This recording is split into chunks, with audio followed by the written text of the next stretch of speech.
Greetings, you absolute peasants! 'Tis I, Lord Portobello Artichoke Tom Yum Lemongrass Billingshurst the 149th, and that's the prime, don't you know? Which coincidentally is where I'm at in my life. My God, how time flies. It seems only like 28 years ago since the Danny Boyle modern horror classic hit the big screen. Oh, but wait, it wasn't 28 years ago, it was 22 years ago. So whoever worked out the mathematics on this film is rubbish. Regardless, 28 days later rejuvenated the zombie genre, breathing new life into then-tired tropes. Danny Boyle transported zombies to the UK, a thing rarely seen in England, unless you live in Eastbourne. And not only were the zombies brought to new shores, but they were new and improved super zombies. These zombies ran. These ones actually act like they could get you, and are not just the mindless shambling sloths that your disabled grandmother could outpace, but yet they still somehow managed to catch everyone. It made a star out of Cillian Murphy. And yes, that's Cillian, not Cillian, even if he is a young boy. You have been working with a legend. How was it? Are you asking me or him? The young boy. It's Cillian. His name's Cillian, the young boy's name. And all in all, the film was a huge box office and critical success. 5 years on, 28 weeks later was released. Hold on, 28 weeks? That's only half a year. Who is adding all this up? Danny Boyle was no longer directly involved in the project, and it was generally far more disappointing. The film was still set in the UK, but the script was less interesting, the focus had shifted, and it somewhat oddly placed an American in one of the leads. The American happened to be Jeremy Renner, by the way, and despite all the rest of its shortcomings, the film helped solidify him in leading man status. Oh, and at the end, the zombie virus spread to France! Hooray! Next time, do you think we can do Belgium too?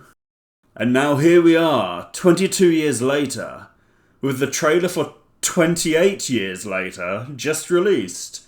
Where the hell did 28 months go? Did they drop it behind the sofa? Oh well. The trailer starts off with the jolly old Teletubbies. That's horrific enough. But soon it becomes apparent things are about to become much, much worse. Set in the background, a crackly, reedy voice recites Rudyard Kipling's Boots, a poem depicting the long, hard slog undertaken by the British Army infantrymen during the Second Boer War. As the trailer progresses, the tempo of the poem slowly increases, ratcheting up the tension. Crucifixes are shown, stained glass windows smashed in. God will not save you from these horrors. We are shown glimpses of the survivors of the first zombie apocalypse. They live in a small island commune, separated from the mainland by a narrow causeway.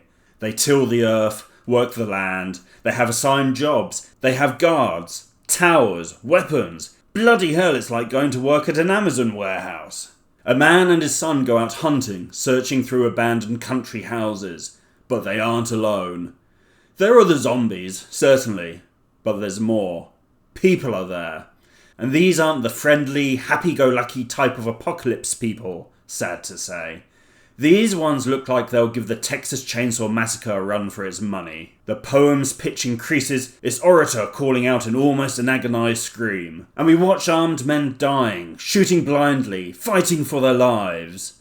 The scene changes to a totem of skulls surrounded by a pillar of bones. You know, the usual hardcore goth stuff. The only thing they're missing is the eyeliner. Oh, and there's Cillian! Wow, and there we have it. All in all, the trailer looks fantastic. Danny Boyle is once more at the helm of the project, and you can really see his flair in the work.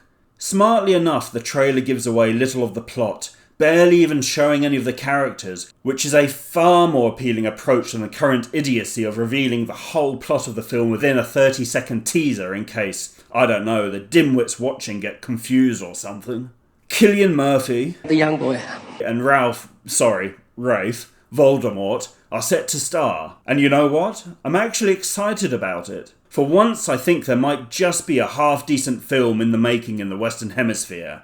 I rarely feel that these days, and the last time I did think that, it was for 2023's Napoleon.